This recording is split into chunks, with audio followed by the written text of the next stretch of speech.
Hi there, Brittany Purcell here with Brittany Purcell and Associates, and I wanted to come to you today and talk to you about how to get your home ready for sale.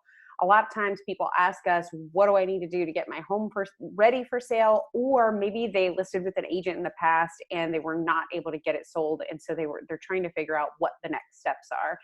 And so I wanted to give you just a couple of really quick tips on how to make sure that your home is prepared for sale. And so I want you to think about buyers are starting online. And so they're going to be judging your home by the photos that are present all over the internet. And so our job is to get your home not only present from the outside of the house, but also the inside of the house and get it photo ready and showing ready. There's a couple things I want you to think about starting from the outside of the house. When somebody sees that first picture from the outside of the house, do they see curb appeal? Do they feel like they want to come into the home? And that's going to happen by taking care of your landscaping. That's usually the first call that anyone needs to make with getting their home ready for sale, is calling a landscaper and asking them to clean stuff up, freshen pine straw or mulch or anything like that. Cutting the grass, edging, getting bushes trimmed back and that kind of thing, and making sure that the outside of the home looks really good. If it's necessary, get the house pressure washed. And if there's anything going on the outside of the home, like cracks in between the siding, or if you have bricks that have cracked in between, you need to go ahead and call somebody out and have them repair those types of things so that everything looks uniform and beautiful when somebody is walking outside of the house.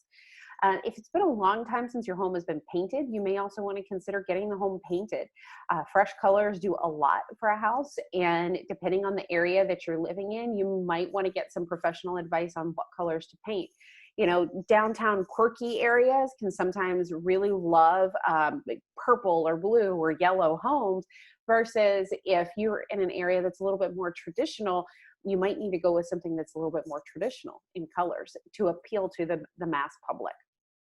So once somebody comes into the house, the next thing that I advise people is, if you're about to put your house on the market, then you need to prep it as if you're no longer living there. If you are really planning on moving, then it's time to start packing. Time to start packing up anything that's smaller than a grapefruit, organizing your shelves, getting rid of knickknacks, packing them up. I mean, you don't have to sell them or donate them or anything unless you want to, but it's time to get them out of the house. The other thing is getting family photos out of the house as well, and putting up things like the picture you see up behind me over here. This is in my office. It's just a picture of some flowers, something that is completely neutral, maybe floral or otherwise a Pier 1 imports, that kind of stuff.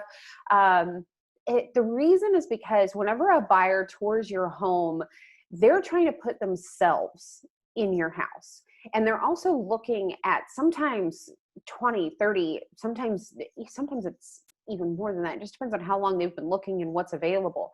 And so they're looking at a lot of homes. We want them to remember your house and whether they pictured themselves there, rather than remembering, oh, that's the one that had a lot of kids, or that's the one that really loves her cats, or whatever it is that they saw in the pictures. Okay. So we want to remove most of our personal stuff. The other thing that I want you to consider is, in the house, what colors have you painted the walls? And does it match the price point that you are trying to sell your house in? Because I've seen some really amazing and lovely homes painted in really bright, vibrant colors. And that's wonderful while you're living there. If you're trying to sell it, we may have to mute down the wall that you're looking at. And we might have to put it into a little bit more neutral colors. The other thing that I would ask you to do is make sure everything is organized and neat and clean. Whenever showing the house and whenever getting ready for photography, you want to make sure that there's as minimal stuff on the counters as possible. You've tucked everything away behind closed doors, whether that be cabinets or closets, and that you've also organized your closets as well. When people are showing homes, they definitely open cabinets and closets and that kind of thing. That's another reason I suggest that you start packing before you list your house, is so that your house is actually ready for the market and for those showings.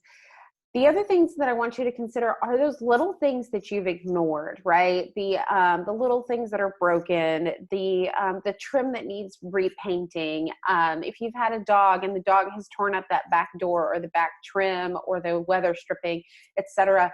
Those are going to be things that you want to go ahead and take care of them. And they're little things and they're nitpicky, but you really want to make sure that when somebody comes through your home, they see it as something that they can move into right away.